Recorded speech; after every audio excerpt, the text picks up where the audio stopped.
Bismillahirrahmanirrahim. In the name of God, the most merciful, the most beneficent. Good afternoon, bonjour, assalamu alaikum, bakhair raghdai.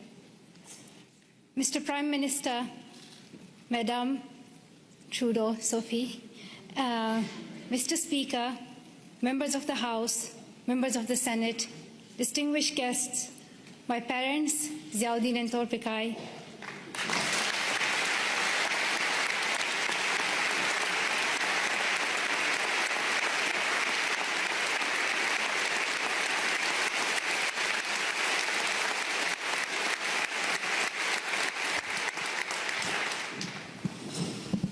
and finally, the people of Canada, thank you so much for the warm welcome to your country. This is my first trip to Canada, but not my first attempt. On the 22nd of October 2014, my father and I landed at the Toronto airport, excited for our first visit to your wonderful country. Soon we learned that a man had attacked Parliament Hill, killing a Canadian soldier, wounding others, and threatening leaders and civil servants in the building where I stand today.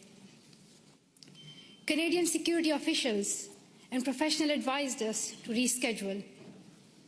With sorrow in our hearts, we headed back to England, promising to return to Canada one day. The man who attacked Parliament Hill called himself a Muslim, but he did not share my faith. He did not share the faith of 1.5 billion Muslims living in peace around the world.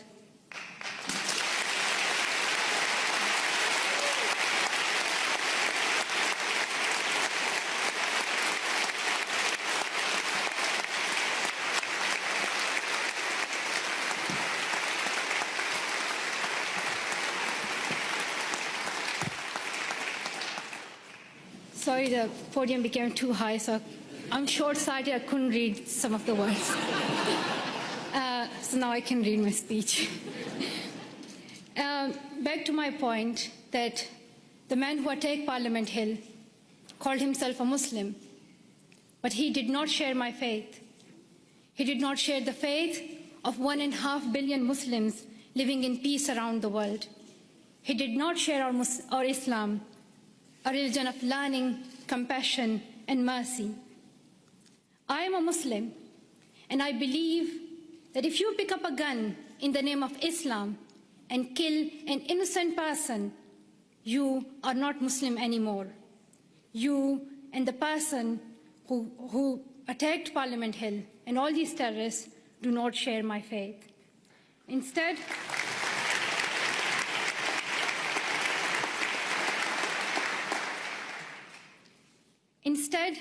he shared the hatred of the man who attacked Quebec City Mosque in January, killing 6 people while they were at prayer. The same hatred as the man who killed civilians and police officers in London 3 weeks ago. The same hatred as the men who killed 132 school children in Pakistan Army Public School in Peshawar. The same hatred as the man who shot me and my 2 school friends. These men have tried to divide us and destroy our democracies, our freedom of religion, our right to go to school. But we and you refuse to be divided. Canadians, wherever you are born, however you worship, stand together. And nothing proves this more than your commitment to refugees. Around the world, we have heard about Canada's heroes. We heard about the members of the First United Church here in Ottawa, who sponsored newlyweds Amina and Ibrahim. A few months later, the family had their first child, a little girl named Maria. The church decided to raise more money to bring Abraham's brother and family to Canada, so Maria could grow up with her cousins. We heard about Jorge Salazar in Vancouver, who came to Canada as a child refugee, fleeing violence in Colombia.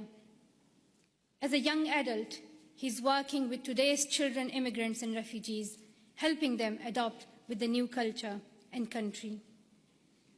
And I'm very proud to announce that Farah Muhammad, a refugee who fled Uganda and came to Canada as a child, is Malala Fund's new CEO, a Canadian who will now lead the fight for girls' education around the world.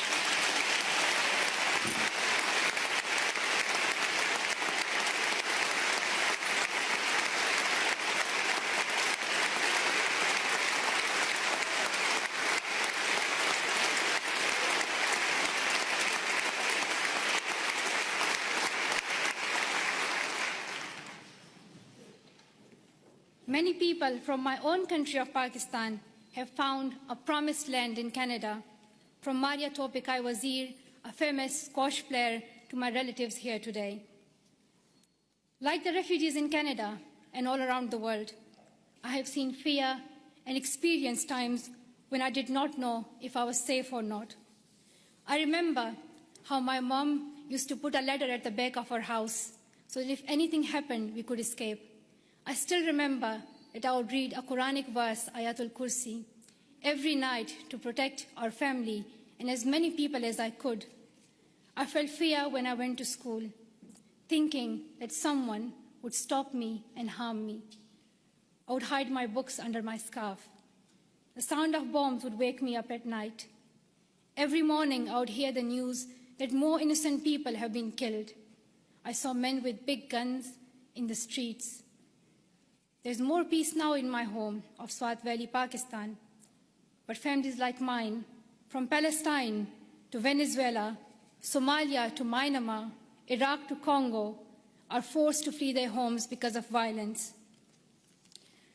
So your motto and your stand, "Welcome to Canada," is more than a headline or a hashtag. It is the spirit of humanity that every single one of us would yearn for if our family was in crisis.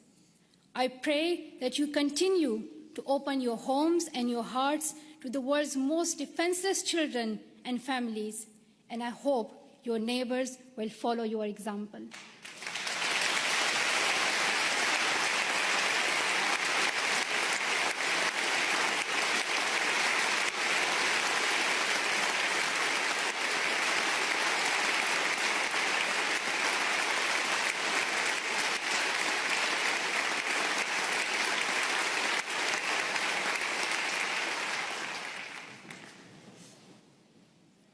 I'm humbled to accept honorary citizenship of your country. While I will always be a proud Pashtun and a proud citizen of Pakistan, I'm grateful to be an honorary member of your nation of heroes, though I still require a visa. But that's another discussion.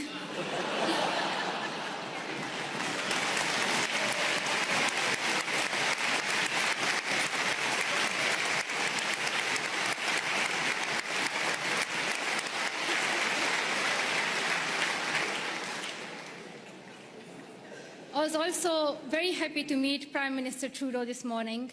I am amazed by his embrace of refugees, his commitment to appointing Canada's first gender-balanced cabinet, and his dedication to keeping women and girls at the center of your development strategy.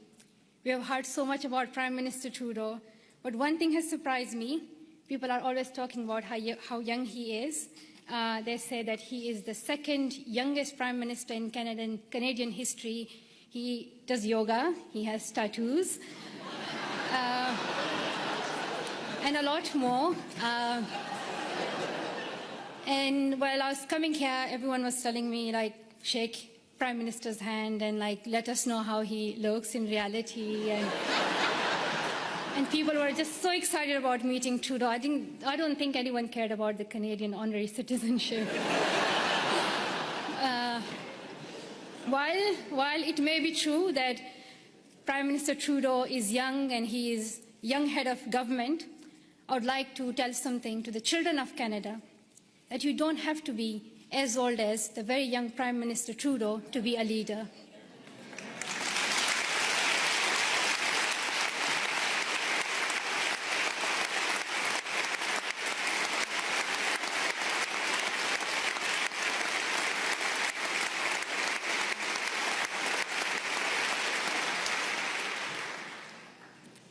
I'm like on still page 7, so there are like a lot left. So if you do the standing ovation again and again, you'll get tired. Just to let you know, there's a lot left. But I want to share my story that I want to tell the children of Canada that when I was little, I used to wait to be an adult to lead. But I have learned that even a child's voice can be heard across the world. And to the young women of Canada, I want to say, let's step forward, raise your voices, and the next time I visit, I hope to see more of you filling these seats.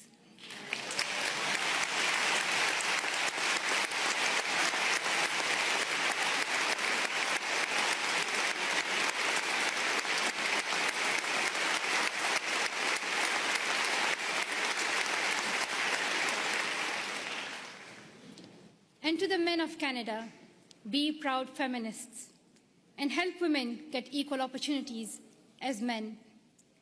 And to the leaders of Canada today in this room, though you may have different politics and policies and priorities, I know each one of you is trying to respond to some of our world's most pressing problems. I have traveled the world and met many people in many countries. I have first-hand experience and I've seen many problems that we are facing today: war, economic instability, climate change, and health crises. And I can tell you that the answer is girls. Secondary education can transform communities, countries, and our world. And here's what the statistics say.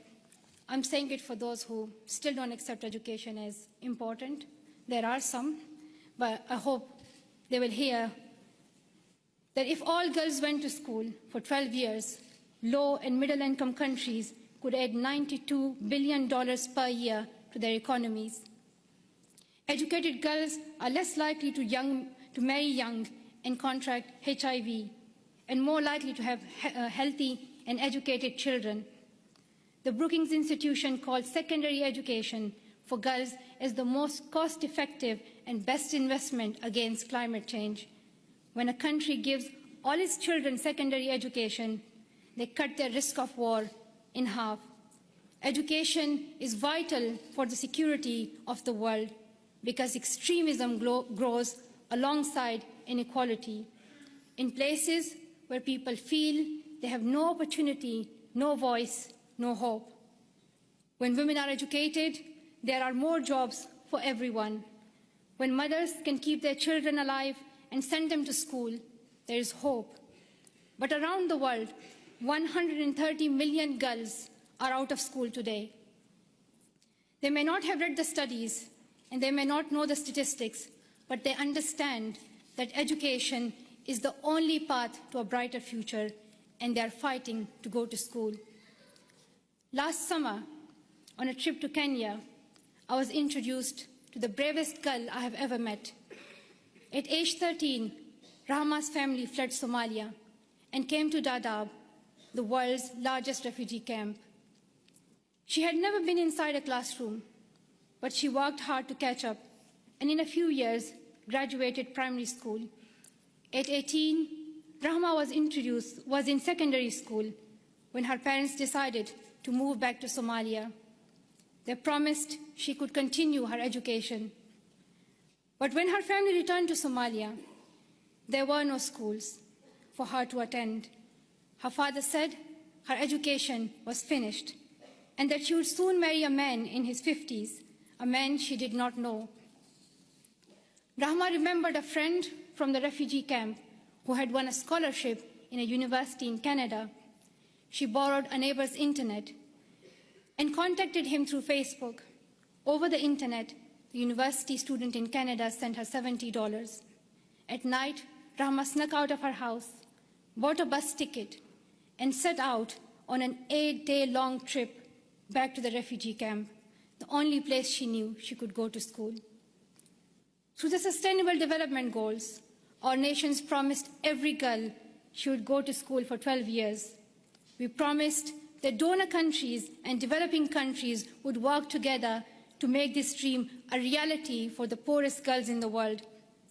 I know that politicians cannot keep every promise they make, but this is the one you must honor. World leaders can no longer expect girls like Rahma to fight this battle alone. We can gain peace, grow economies, improve our public health and the air we breathe, or we can lose another generation of girls. I stand with girls as someone who knows what it is like to flee your home and wonder if you will ever be able to go back to school.